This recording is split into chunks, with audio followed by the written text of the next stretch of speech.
आदाब सत श्री अकाल हाजरीन दोस्तों, मैं तुहाड़ी दोस्त इतरमन। उम्मीद है कि तुसीं सारे सही सलामत होवोगे, ठंड तो तुहाडा बचाव होवेगा ते अपने अपने घरां दे विच सुरक्षित होवोगे ते नाल ही करोना तो तुहाडा बचाव होवेगा। सो दोस्तों, जिवें मैं कहा सी कि अज एक असीं खास विषय ते गल करांगे। पंजाब दे विच राजनीतिक सत्ता इन्नी क ज़्यादा गर्म हो चुकी है कि उसकी गर्माहट, उसका सेक साडे घर तक पहुँच रहा है। जी हाँ, मंत्री या लीडर, चाहे कोई वर्कर, चाहे कोई भी है, वो आम लोगों की नहीं बल्कि अपनी पार्टी दी, अपनी कुर्सी दी या फिर अपनी पावर दी धौंस दे विच रहिंदा है। ते अक्सर ही ये असीं देखते हैं कि किस तरीके नाल उस चीज़ का जो खामियाजा है वो आम जनता भुगतदी है ते किस तरीके नाल उन्हां लीडरां नूं, उन्हां वर्करां नूं किस तरीके दियां जो कई बार गल्लां बातां ने उसका सामना करना पैंदा है। सो इसे तरीके नाल जो पंजाब की राजनीति की आपां गल करिए तो पंजाब की राजनीति दे विच वड्डा जो बिक्रम मजीठिया ने खुलासा किया है कि किस तरीके नाल जो मुख मंत्री चरणजीत सिंह चन्नी ने सत्ता दे विच आके, भावें थोड़े दिन ही सत्ता दे विच रहे ने, पर सत्ता दे विच आके किस तरीके नाल उन्हां ने जो वड्डा घुटाला किया है, वो भी अपने रिश्तेदारां दे घर पैसे भेजे, तमाम बड़े इल्जाम बिक्रम मजीठिया ने लगाए ने। असीं उन्हां नूं इल्जाम कहिए या फिर सच कहिए, क्योंकि जिस तरीके दे उन्होंने फोटोज दिखाइया ने, वीडियो दिखाइया ने, रिकॉर्डिंग सुनाइया ने, उन्हां ते सारिआं नूं यकीन है ते सारे ही यकीन कर रहे हैं भी हाँ इस तरीके का होया। सो शुरुआत कित्थों हुंदी है? क्योंकि मंत्री चाहे कोई भी है, चाहे किसी भी पार्टी का है, सब तो बड़ा सवाल तो अज हर एक आम लोगों के मन दे विच ये उठ रहा है कि कौन सच्चा है, कौन झूठा है। यकीन करना थोड़ा मुश्किल लगता है, क्योंकि हर कोई तुहाडे कोल आके तुहाडे पक्ष की गल करदा है, तुहाडे हक की गल करदा है, जो तुहाडे तो खोया गया उसनूं वापस दबाउण की गल करदा है। पर कित्थों तक ते किन्ना कहे संभव हो सकता है? विरोधियों का काम हुंदा तंज कसना, पर सब तो वड्डा सवाल जे मैं खुद रखा तो मेरा सवाल यही है कि लीडर चाहे कोई भी है, किसी पार्टी का सानू कोई मतलब नहीं। हर एक आम आदमी नूं, चाहे खुद की आपां गल करिए तो एक अजिहा लीडर सानू चाहिदा हुंदा है जो कि आम लोकां दी सुणदा होवे, जिसका किरदार, जिसका चरित्र सब तो उच्चा होवे ते विरोधी चाहे 10 होण चाहे 1000 होण उसदे गिरेबान ते झाक ना सकण, उसदे जो चरित्र है या उसका किरदार है उसते उंगली ना चक सकण। पर अज की हो रहा? कोई अजिहा लीडर है जिसते कोई उंगल ना चक रहा होवे? सारे किसी ना किस तरीके नाल वड्डे खुलासे करदे ने ते आके आम लोकां दे विच उस चीज़ नूं रखदे ने ते लोकां दे विच फिर उही गल चक्की जांदी है कि कौन सच्चा है, कौन झूठा है।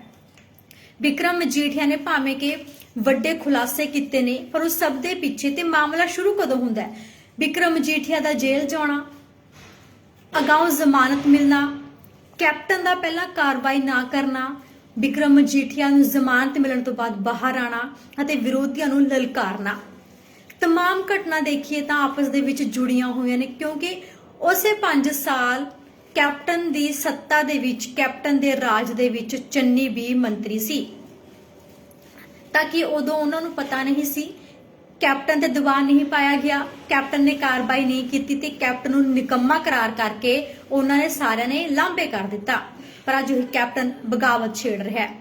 तो दूसरे पासे जो बिक्रम मजीठिया ने वड्डे खुलासे किए ने, प्रूफां दे नाल वीडियोज, ऑडियो ते फोटोग्राफ्स दिखा के जनता के सामने रखिया कि किस तरीके नाल चन्नी ने पैसा लुटिया, आम लोगों का हक लुटिया, ते खास करके ओह नौजवान जिसका कहना है, जिसके वालों प्रेस कॉन्फ्रेंस की गई तो दस्या गया कि हुण किस तरीके नाल उसने उन्हां लोकां दे विच जाके, उन्हां सौदागरां दे विच जाके सारा पर्दाफाश किया है कि किस तरीके नाल बिक्रम मजीठिया वालों जो अज दिखाया गया उसके सारे सबूत इकट्ठे किए गए।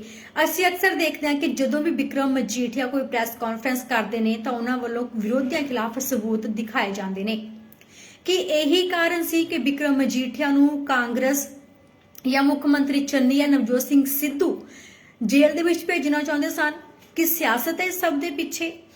हुण ਨਵਜੋਤ ਸਿੰਘ ਸਿੱਧੂ ਜਦੋਂ ਤੋਂ ਇਹ ਈਡੀ ਦਾ ਖੁਲਾਸਾ ਹੋਇਆ ਹੈ, 10 ਕਰੋੜ ਦੀ ਬਰਾਮਦਗੀ ਹੋਈ ਹੈ, 12 ਲੱਖ ਦੀ ਘੜੀ ਬਰਾਮਦ ਹੋਈ ਹੈ, ਉਸ ਤੋਂ ਬਾਅਦ ਨਵਜੋਤ ਸਿੰਘ ਸਿੱਧੂ ਨੇ ਚੁੱਪ ਵੱਟੀ ਹੋਈ ਹੈ। ਨਵਜੋਤ ਸਿੰਘ ਸਿੱਧੂ ਦੇ ਵੱਲੋਂ ਕੋਈ ਵੀ ਬਿਆਨ ਨਹੀਂ ਦਿੱਤਾ ਜਾ ਰਿਹਾ। ਉਹੀ ਨਵਜੋਤ ਸਿੰਘ ਸਿੱਧੂ ਹੈ ਜੋ ਖੁਦ ਬਿਨਾਂ ਭ੍ਰਿਸ਼ਟਾਚਾਰ ਤੋਂ ਸਿਆਸਤ ਕਰਨ ਦੀ ਗੱਲ ਆਖਦੇ ਨੇ। ਉਹੀ ਨਵਜੋਤ ਸਿੰਘ ਸਿੱਧੂ ਨੇ ਜੋ ਕਿ ਕਹਿੰਦੇ ਨੇ ਕਿ ਉਹਨਾਂ ਦੀ ਸਿਆਸਤ ਦੇ ਵਿੱਚ, ਉਹਨਾਂ ਦੀ ਜੋ ਲੀਡਰਸ਼ਿਪ ਹੈ ਉਸ ਦੇ ਵਿੱਚ ਕੋਈ ਵੀ ਮੰਤਰੀ ਅਜਿਹਾ ਨਹੀਂ ਹੋਵੇਗਾ ਜਿਸ ਤੇ ਕੋਈ ਦਾਗ ਹੋਵੇ, ਪਰ ਦਾਗੀਆਂ ਨੂੰ ਹੁਣ ਟਿਕਟਾਂ ਵੀ ਦਿੱਤੀਆਂ ਜਾ ਰਹੀਆਂ, ਤੁਸੀਂ ਖੁਦ ਦੇਖਿਆ।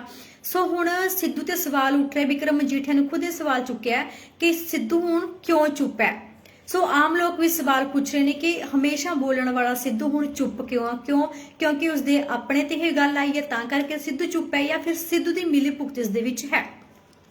ਤੇ ਹੋਰ ਕਿੰਨੇ ਕੁ ਜਿਹੇ ਲੀਡਰ ਨੇ ਜੀ, ਕਿਉਂਕਿ ਹਾਈ ਕਮਾਂਡ ਤੱਕ ਦੀ ਗੱਲ ਕਹੀ ਗਈ ਹੈ। ਸੋ ਆਉਣ ਵਾਲੇ ਸਮੇਂ ਦੇ ਵਿੱਚ ਪਤਾ ਲੱਗੇਗਾ ਕਿ ਆਖਰ ਇਸ ਦੇ ਪਿੱਛੇ ਕਾਰਨ ਕੀ ਹੈ, ਕਿਉਂ ਈਡੀ ਵੀ ਚੁੱਪ ਹੈ। ਬੇਸ਼ੱਕ ਈਡੀ ਦੇ ਵੱਲੋਂ ਇਹ ਬਰਾਮਦਗੀ ਕੀਤੀ ਗਈ ਹੈ, ਸੁਰਖੀਆਂ ਦੇ ਵਿੱਚ ਹੈ, ਬਹੁਤ ਵੱਡਾ ਵਿਸ਼ਾ ਬਣਿਆ ਹੋਇਆ ਹੈ, ਪਰ ਈਡੀ ਨੇ ਖੁੱਲ੍ਹ ਕੇ ਹਾਲੇ ਤੱਕ ਇਸ ਮਾਮਲੇ ਬਾਰੇ ਕੁਝ ਵੀ ਨਹੀਂ ਬੋਲਿਆ ਕਿ ਪੈਸਾ ਕਿੱਥੋਂ ਆਇਆ ਕਿੱਥੋਂ ਨਹੀਂ ਆਇਆ।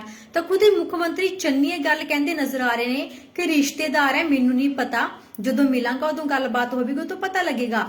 ਪਰ ਆਮ ਲੋਕ ਕੀ ਕਰਨ? ਸਭ ਤੋਂ ਵੱਡਾ ਸਵਾਲ ਤਾਂ ਇਹੀ ਹੈ ਕਿ ਹੁਣ ਜਿਸ ਤਰੀਕੇ ਨਾਲ ਸਿਆਸਤ ਗਰਮਾਇੰਦੀ ਜਾ ਰਹੀ ਹੈ, ਤੇ ਉਸ ਨੌਜਵਾਨ ਨੇ ਕਿਹਾ ਹੈ ਕਿ ਜਦੋਂ ਵਿਰੋਧੀਆਂ ਨੂੰ ਪਤਾ ਲੱਗਿਆ ਕਿ ਅਸੀਂ ਖੁਲਾਸਾ ਕਰਾਂਗੇ, ਮੈਨੂੰ ਉਹਨਾਂ ਦੇ ਕਾਲੇ ਧੰਦੇ ਦਾ ਪਤਾ ਲੱਗ ਚੁੱਕਿਆ, ਪਰਦਾਫਾਸ਼ ਹੋ ਚੁੱਕਿਆ, ਤਾਂ ਮੈਨੂੰ ਧਮਕੀਆਂ ਦਿੱਤੀਆਂ ਜਾ ਰਹੀਆਂ ਨੇ, ਤਾਂ ਹੁਣ ਮੈਨੂੰ ਜਾਨ ਦਾ ਖਤਰਾ ਵੀ ਹੈ। ਸੋ ਕਿਸੇ ਨਾ ਕਿਸੇ ਤਰੀਕੇ ਨਾਲ ਹਰ ਕੋਈ ਲੀਡਰ ਕਿਸੇ ਵੀ ਪਾਰਟੀ ਦਾ ਉਸ ਤੇ ਸਵਾਲ ਤਾਂ ਜ਼ਰੂਰ ਖੜਾ ਹੋ ਰਿਹਾ, ਭਾਵੇਂ ਵਿਰੋਧੀ ਕਰਨ ਭਾਵੇਂ ਉਹਨਾਂ ਦੇ ਆਪਣੇ ਕਰਨ, ਸਵਾਲ ਤਾਂ ਜ਼ਰੂਰ ਖੜਾ ਹੋ ਰਿਹਾ। ਪਰ ਆਮ ਲੋਕ ਇਹ ਪੁੱਛਦੇ ਨੇ ਕਿ ਇਸ ਦੇ ਪਿੱਛੇ ਵੀ ਕੋਈ ਸਿਆਸਤ ਹੈ। ਕਿਸ ਤਰੀਕੇ ਨਾਲ ਜੋ ਸਾਰੀਆਂ ਇਹ ਖੇਡਾਂ ਰਚੀਆਂ ਜਾਂਦੀਆਂ ਨੇ, ਜੋ ਇਹ ਸਾਰੀ ਗੇਮ ਰਚੀ ਜਾਂਦੀ ਹੈ, तमाम ਤਰ੍ਹਾਂ ਦੇ ਸਵਾਲ ਇਸ ਤੇ ਉੱਠ ਰਹੇ ਨੇ ਕਿ ਆਖਰ ਉਹ ਨੌਜਵਾਨ ਦਰਸ਼ਨ ਸਿੰਘ ਜਿਸ ਦਾ ਅੱਜ ਕਹਿਣਾ ਹੈ ਕਿ ਉਸ ਦੇ ਵੱਲੋਂ ਉਸ ਮਾਫੀਆ ਦੇ ਵਿੱਚ ਅੰਦਰ ਜਾ ਕੇ ਸਭ ਕੁਝ ਇਹ ਇਕੱਠਾ ਕੀਤਾ ਗਿਆ, ਰਿਕਾਰਡ ਕੀਤਾ ਗਿਆ, ਤੇ ਜਦੋਂ ਉਸ ਨੂੰ ਲੱਗਿਆ ਵੀ ਹਾਂ ਕੋਈ ਅਜਿਹਾ ਵਿਅਕਤੀ ਚਾਹੀਦਾ ਤਾਂ ਵਿਕਰਮ ਮਜੀਠੀਆ ਹੀ ਸੀ ਜਿਸ ਨੇ ਉਸ ਦੀ ਬਾਹ ਫੜੀ।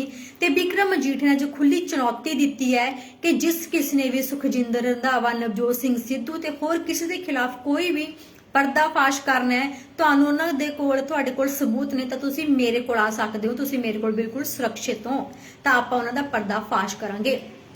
ਸੋ ਵਿਕਰਮ ਮਜੀਠੀਆ ਨੂੰ ਹੁਣ ਥੋੜਾ ਟਾਈਮ ਪਹਿਲਾਂ ਹੀ ਜੋ ਇਹ ਡਰੱਗ ਦਾ ਕੇਸ ਸ਼ੁਰੂ ਹੋਇਆ, ਉਸ ਤੋਂ ਪਹਿਲਾਂ ਇਹ ਨੌਜਵਾਨ ਕਿੱਥੇ ਸੀ? ਜਦੋਂ ਇਸ ਨੂੰ ਇੰਨੇ ਲੰਬੇ ਸਮੇਂ ਤੋਂ ਪਤਾ ਸੀ ਤਾਂ ਇਸਨੇ ਪਹਿਲਾਂ ਹੀ ਕਾਰਵਾਈ ਕਿਉਂ ਨਹੀਂ ਕੀਤੀ, ਜਾਂ ਪਹਿਲਾਂ ਹੀ ਜੱਗ ਜ਼ਾਹਿਰ ਸਭ ਕੁਝ ਕਿਉਂ ਨਹੀਂ ਕੀਤਾ? ਇਹ ਸਵਾਲ ਵੀ ਉੱਠਣਗੇ। ਤੇ ਆਖਰ ਬੇਸ਼ੱਕ ਉਸ ਦੇ ਵੱਲੋਂ ਸਭ ਕੁਝ ਆਪਣੀ ਜ਼ੁਬਾਨੀ ਦੱਸਿਆ ਗਿਆ, ਉਹ ਦੁਹਰਾਉਣ ਦੀ ਜ਼ਰੂਰਤ ਨਹੀਂ ਹੈ, ਪਰ ਸਵਾਲ ਤਾਂ ਇਹੀ ਹੈ ਕਿ ਖੁਲਾਸਾ ਤਾਂ ਕੀਤਾ ਗਿਆ, ਪਰ ਇਹ ਕਿੰਨਾ ਸੱਚਾ ਹੈ, ਕਿੰਨਾ ਝੂਠਾ ਹੈ? ਕਿਉਂਕਿ ਅੱਜ ਦੇ ਸਮੇਂ ਦੇ ਵਿੱਚ ਅਸੀਂ ਅੱਖਾਂ ਬੰਦ ਕਰਕੇ ਕਿਸੇ ਤੇ ਵੀ ਯਕੀਨ ਨਹੀਂ ਕਰ ਸਕਦੇ। ਤੇ ਸਿਆਸਤ ਦੇ ਦਿਨਾਂ ਦੇ ਵਿੱਚ ਜਿਸ ਤਰੀਕੇ ਨਾਲ ਸਿਆਸਤ ਬਹੁਤ ਜ਼ਿਆਦਾ ਪੱਕੀ ਹੋਈ ਹੈ, ਹਰ ਕੋਈ ਇਹ ਸੋਚ ਰਿਹਾ ਹੈ ਕਿ ਸਾਡੀ ਸਰਕਾਰ ਆਵੇ, ਸੱਤਾ ਦੇ ਵਿੱਚ ਅਸੀਂ ਹੋਈਏ ਤੇ ਮੁੱਖ ਮੰਤਰੀ ਅਸੀਂ ਹੋਈਏ। ਕਾਟੋ ਕਲੇਸ਼ ਕਾਂਗਰਸੀਆਂ ਦਾ ਹਰ ਇੱਕ ਪਾਰਟੀ ਦਾ ਜਾਰੀ ਹੈ, ਪਰ ਆਮ ਲੋਕਾਂ ਨੂੰ ਇਹਨਾਂ ਦੇ ਕਾਟੋ ਕਲੇਸ਼ ਤੋਂ ਕੋਈ ਮਤਲਬ ਨਹੀਂ ਹੈ, ਖੁਲਾਸਿਆਂ ਤੋਂ ਕੋਈ ਮਤਲਬ ਨਹੀਂ ਹੈ। ਮਤਲਬ ਹੈ ਸਿਰਫ ਆਪਣੇ ਹੱਕ ਦੇ ਪੈਸੇ ਤੋਂ, ਉਹ ਹੱਕ ਦਾ ਪੈਸਾ ਜੋ ਇਹਨਾਂ ਦੀਆਂ ਜੇਬਾਂ ਦੇ ਵਿੱਚ ਜਾਂਦਾ, ਤੇ ਆਮ ਲੋਕ ਉਸ ਤਰੀਕੇ ਨਾਲ ਤਰਸਦੇ ਰਹਿੰਦੇ ਨੇ। ਕਿਸ ਤਰੀਕੇ ਨਾਲ ਆਉਣ ਵਾਲੇ ਦਿਨਾਂ ਦੇ ਵਿੱਚ ਹੋਰ ਵਿਕਰਮ ਮਜੀਠੀਆ ਖੁਲਾਸੇ ਕਰਨਗੇ, ਕਿਹੜੇ ਲੀਡਰ ਦਾ ਉਸ ਦੇ ਵਿੱਚ ਹੱਥ ਦੱਸਣਗੇ, ਇਹ ਔਨ ਰਿਕਾਰਡ ਉਹਨਾਂ ਦੇ ਵੱਲੋਂ ਵਿਦ ਪ੍ਰੂਫ ਦਿਖਾਇਆ ਜਾਵੇਗਾ। ਪਰ ਗੱਲ ਇਹੀ ਹੈ ਕਿ ਕਿਸ ਤਰੀਕੇ ਨਾਲ ਈਡੀ ਹੁਣ ਤੱਕ ਕਿਉਂ ਚੁੱਪ ਹੈ? ਤੇ ਜਦੋਂ ਜੇ ਪਤਾ ਸੀ ਕਿ ਵਿਕਰਮ ਸਿੰਘ ਮਜੀਠੀਆ ਦਾ ਡਰੱਗ ਮਾਮਲੇ ਦੇ ਵਿੱਚ ਹੱਥ ਹੈ, ਤਾਂ ਕਿਉਂ ਕੈਪਟਨ ਚੁੱਪ ਰਿਹਾ? ਕਿਹੜੀ ਰਿਸ਼ਤੇਦਾਰੀ ਨਿਭਾਈ? ਇੱਕ ਸਟੇਟ ਦਾ ਮੁੱਖ ਮੰਤਰੀ ਹੋ ਕੇ ਇੱਕ ਵਿਅਕਤੀ ਨਾਲ ਰਿਸ਼ਤੇਦਾਰੀ ਨਿਭਾਉਣੀ ਕਿੰਨੀ ਸਹੀ ਹੈ? ਕਿ ਹੁਣ ਉਸੇ ਆਪਣੀ ਰਿਸ਼ਤੇਦਾਰੀ ਦਾ, ਪਿਆਰ ਦਾ ਖਾਮਿਆਜ਼ਾ ਕੈਪਟਨ ਅਮਰਿੰਦਰ ਸਿੰਘ ਨੂੰ ਭੁਗਤਣਾ ਪਿਆ, ਜਾਂ ਫਿਰ ਅਸੀਂ ਕਹਿ ਲਈਏ ਕਿ ਉਸ ਜੋ ਕੈਪਟਨ ਅਤੇ ਅਕਾਲੀਆਂ ਦੀ ਕਿਹਾ ਜਾਂਦਾ ਹੈ ਵੀ ਅਕਸਰ ਹੀ ਇੱਕੋ ਥਾਲੀ ਦੇ ਹੀ ਚੱਟੇ ਬਟਨੇ, ਜਾਂ ਇੱਕ ਸਿੱਕੇ ਦੇ ਦੋ ਪਹਿਲੂ ਆਖਿਆ ਜਾਂਦਾ ਹੈ, ਉਸ ਕਾਰਨ ਕੈਪਟਨ ਨੇ ਹਮੇਸ਼ਾ ਹੀ ਅਕਾਲੀਆਂ ਦਾ ਸਾਥ ਦਿੱਤਾ, ਚਾਹੇ ਕੋਈ ਵੀ ਮਾਮਲਾ ਹੋਵੇ। ਪਰ ਅੱਜ ਅਸੀਂ ਕੱਲ ਇਸ ਵੱਡੇ ਖੁਲਾਸੇ ਦੀ ਕਰ ਰਹੇ ਹਾਂ ਜੋ ਵਿਕਰਮ ਮਜੀਠੀਆ ਨੇ ਕੀਤਾ ਹੈ। ਤੇ ਸਵਾਲ ਹੁਣ ਈਡੀ ਤੇ ਵੀ ਹੈ ਕਿ ਆਖਰ ਬਰਾਮਦਗੀ ਹੋ ਚੁੱਕੀ ਹੈ ਤਾਂ ਈਡੀ ਕਿਉਂ ਚੁੱਪ ਹੈ? ਤੇ ਖੁਦ ਵਿਕਰਮ ਮਜੀਠੀਆ या फिर चन्नी गल नहीं बोल रहे मुख मंत्री साहब कि वो पैसा कित्थों आया। उन्होंने कहना भी मैनू नहीं पता सी। आखिर किवें हो सकता है कि जिस परिवार का तुसी हिस्सा होवो उथों इन्नी रकम मिलती है तो बकायदा एक मुख मंत्री तुहाडी जवाबदेही बनते, पर तुहाडे कोल उन्हां गल्लां दा कोई जवाब नहीं है। सिर्फ सियासत सियासत ते सियासत, हर एक मुद्दे ते सियासत नज़र आउंदी है। सो सियासत दे नाल नाल आम लोकां दी ते पंजाब दी जो स्थिति है निघार वाल जा रही है। सो सब कुछ जेकर सत्ता करके हो रहा तो बहुत ही शर्म की गल है, क्योंकि सत्ता हासिल करने के लिए कोई कितना क ज्यादा गिर सकता है। इस दियां बहुत सारिया उदाहरण असीं देख चुके हैं किस तरीके नाल एक दूजे नूं शरेआम अजिही शब्दावली लीडर वरतदे ने जो शायद इन्हां नूं शोभा नहीं दिंदी।